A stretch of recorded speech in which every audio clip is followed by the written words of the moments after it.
என் தங்க பிள்ளையே, நீண்ட நாட்களுக்கு பிறகு உன் குலதெய்வம் உனக்கான வெற்றி செய்தியை கொண்டு வந்திருக்கின்றார். இது நாள் வரையிலும் நீ கண்ணீர் வடித்ததற்கும் கவலைப்பட்டதற்கும் என்ன பலன் தாயே கிடைத்திருக்கின்றது? குலதெய்வத்தையும் மிஞ்சிய தெய்வம் ஏதும் இல்லை என்று சொன்ன பிறகு நான் அவளை முழுமையாக நம்பி இருந்து கொண்டேன். ஆனால் அவளோ என்னை கண்டும் காணாமலும் சென்று விட்டாளோ?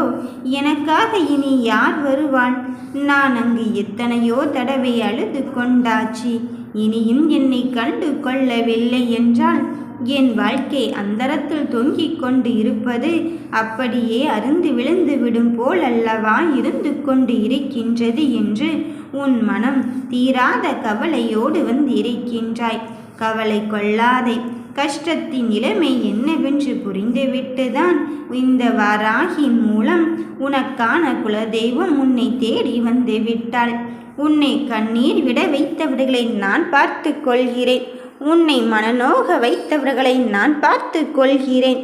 உன் அழுகைக்கு அவர்கள் பதில் சொல்லித்தான் ஆக வேண்டும். உன் மனதை சிதைத்தவர்கள் அப்படி நிம்மதியாக இருந்து விடலாம் என்று நினைத்து கொண்டு இருக்கிறார்கள். ஆனால் அவர்களுக்கான தண்டனை அவர்களுக்கு கிடைக்கத்தான் போகிறது. புண்ணிய பலனும் பாவமும் நம்மை தொடர்ந்து கொண்டு இருக்கும் பொழுது நாம் செய்கின்ற செயலை யாருமே கண்காணிக்கவில்லை என்று இங்கு யாருமே நினைக்க முடியாது.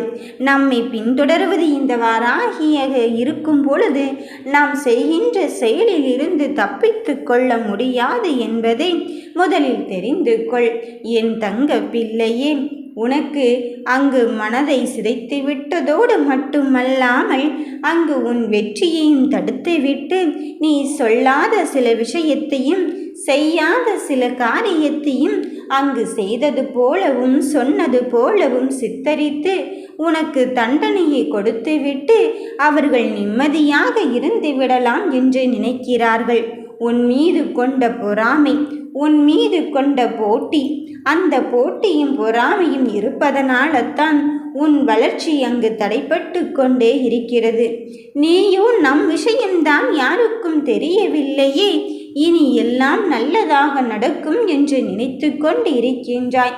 ஆனால் அவர்களோ உன் கூடவே இருந்து கொண்டு உனக்கான வெற்றியை எப்படி தடுக்கலாம் என்று உனக்கு முன்பாகவே உன் செயல் திட்டத்தை புரிந்து கொண்டு அதை தடுத்து விட்டார்கள்.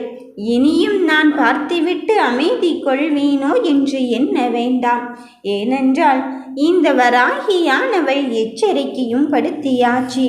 அவர்கள் என் பிள்ளைகள் நேர்மையான வழியில் யாருக்கும் எந்த துரோகத்தையும் இழைக்காமல் நல்வழியில் பயணம் செய்து கொண்டிருக்கிறார்கள். நான் வகுத்த பாதையில் முடியவே முடியாது என்று சொன்ன காரியத்தை கூடி முடித்து காட்டி அவர்களுக்கான வாழ்க்கையை அவர்கள் செயல்படுத்தி கொண்டு இருக்கிறார்கள். அவர்களை தொந்தரவு செய்யாதே என்று உன் துரோகிகளிடமும் உன்னை இந்த நிலைமைக்கு ஆளாக்கிய உன்னை அவமானப்படுத்தியவர்களிடமும் நான் சொல்லிவிட்டேன். ஆனால் அவர்கள் புரிந்த பாடில்லை. இனி நான் வழங்கும் தண்டனையை நீ பார்க்கத்தான் போகிறாய். இது நாள் வரையிலும் உன் பலத்துக்கும் பலவீனத்திற்கும் யார்தான் காரணம் என்று தெரியாமலே உன் மனம் புழுங்கிக் கொண்டே இருந்தாய். எனக்கு மட்டும் ஏன் இந்த சோதனை, எனக்கு மட்டும் ஏன் இந்த வேதனை என்றெல்லாம் என் பிள்ளைகள் அழுது கொண்டிருந்தார்கள். இனி அழுது கொண்டிருந்த காலங்கள் எல்லாம் முடிந்து விட்டது. உன் வெற்றிக்கான பரிசை நான் கொண்டு வந்து இருக்கும் பொழுது உன் தேடலை நினைத்து எல்லாம் நீ பயந்து கொள்ளாதே. உன் அத்தனை காரியத்திற்கும் நான் உனக்கான வெற்றியை தருவதற்குத்தான் இந்த வராகி தாய் வந்து இருக்கின்றேன். என் பிள்ளையே, நீண்ட பட்டியலை தயார் செய்துவிட்டு எனக்கு இந்த ஆசை நிறைவேற வேண்டும் தாயே, இந்த ஆசை நிறைவேற வேண்டும் தாயே என்று என்னிடம் சொல்லிவிட்டு அதை மறந்த காலங்களும் வந்துவிட்டது. இனியும் நீ கலங்கிக் கொள்ள வேண்டிய அவசியமே கிடையாது. ஏனென்றால் உன் பட்டியலை தயார் செய்வதோடு உன் வேலை முடிந்து விட்டது. அதன் பிறகுதான் என் பணிகளை ஆரம்பித்து அதன் அலசி ஆராய்ந்து இறுதி முடிவை தருவேன் அல்லவா? அதற்கான சில காலகட்டங்களும் எடுக்க வேண்டிய சூழ்நிலையும் இருந்து கொண்டுதான் இருக்கின்றது. இனியும் உன் மனதில் பட்டதை நான் அங்கு நிறைவேற்றாமல் இருந்தால் இந்த வராகி அழைத்ததற்கு புண்ணியமே இல்லை என்று நினைத்து கொள்வாய். உன் குலதெய்வத்தின் ஆசியும் இந்த வராகி தாயின் ஆசியும் உனக்கு கிடைக்கப் பெறும் இந்த தருணத்தை இனி யாராலும் உனக்கு தர முடியாது. ஏனென்றால் உனக்கான வெற்றி வாய்ப்பை தருவதற்கு இந்த வராகி தாய் நான் இருந்து கொண்டு இருக்கும் பொழுது உன் மனதில் எதை நினைத்தும் நீ வருத்தப்பட வேண்டாம். உன் செயலும் உன் எண்ணமும் உன்னை ஒரே நேர்கோட்டில் செயல்பட வைக்கிறது என்றால் உன்னை வெல்ல இங்கு யாராலும் முடியாது. இங்கு உன் செயலை சிதறிக் கொண்டும் இருக்காதே, பதற வைத்து கொண்டும் இருக்காதே.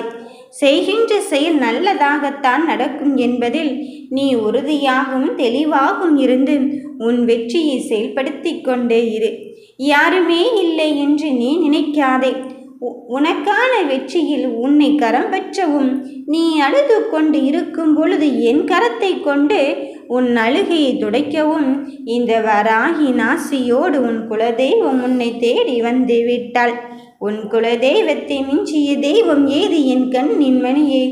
இதோ அந்த அதிபராசக்தி, அந்த பத்ரகாளி உன்னை தேடி வந்து இருக்கும் பொழுது உனக்கான வெற்றியை தரமாட்டாளோ என்று எண்ணுவதை விட என் சந்தோஷத்தையும் என்னை மகிழ்விக்க மட்டும்தான் என் தாய் வந்து கொண்டு இருக்கின்றாள் என்று நம்பிக்கையோடு இரு.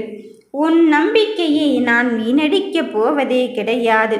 காலமும் நேரமும் இப்பொழுது யாருக்காகவும் நிற்கப் போவதில்லை. அதுபோலத்தான் யார் தடுத்தாலும் சரி, நான் உனக்கு தருகின்ற வெற்றியையும் இங்கு தடுத்து நிறுத்தவே முடியாது. உன் சந்தோஷத்தின் பலனை நீ அனுபவிக்க முடியாது அல்லவா என்று நீ நினைக்கிறாயோ? என் பிள்ளையே, அதுவல்ல. இந்த தாய் கண்மூடி முழிக்கும் ஒரு நொடிக்குள்ளே உன் வெற்றியை தருவதற்காக நான் வந்து விட்டேன். நடப்பது யாவும் இனி உன் வாழ்க்கையாகத்தான் மாறப்போகிறது.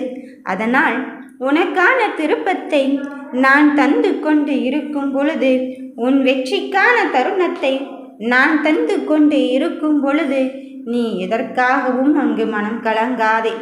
நீ எதற்காகவும் அங்கு மனம் வருத்தப்படாதே. நடக்க வேண்டிய நல்லது யாவும் இந்த தாயின் ஆசியோடும் அருளோடும் உனக்கு நடக்கத்தான் போகிறது. நீ செய்கின்ற செயலில் உறுதியாகவும் தெளிவாகவும் இருக்கும் பட்சத்தில் நன்றி மறந்தவர்களை பற்றி நீ கண் கலங்காதே. அவர்கள் நிலையை நான் பார்த்து கொள்கிறேன். உனக்கு எந்த காரியம் நடக்கக்கூடாது என்று நினைத்தார்களோ, உனக்கு எந்த விஷயத்தை செய்யக்கூடாது என்று நினைத்தார்களோ அதை நான் உனக்கு செய்து உன்னை வெற்றியின் பக்கம் அழைத்து வந்து விட்டேன்.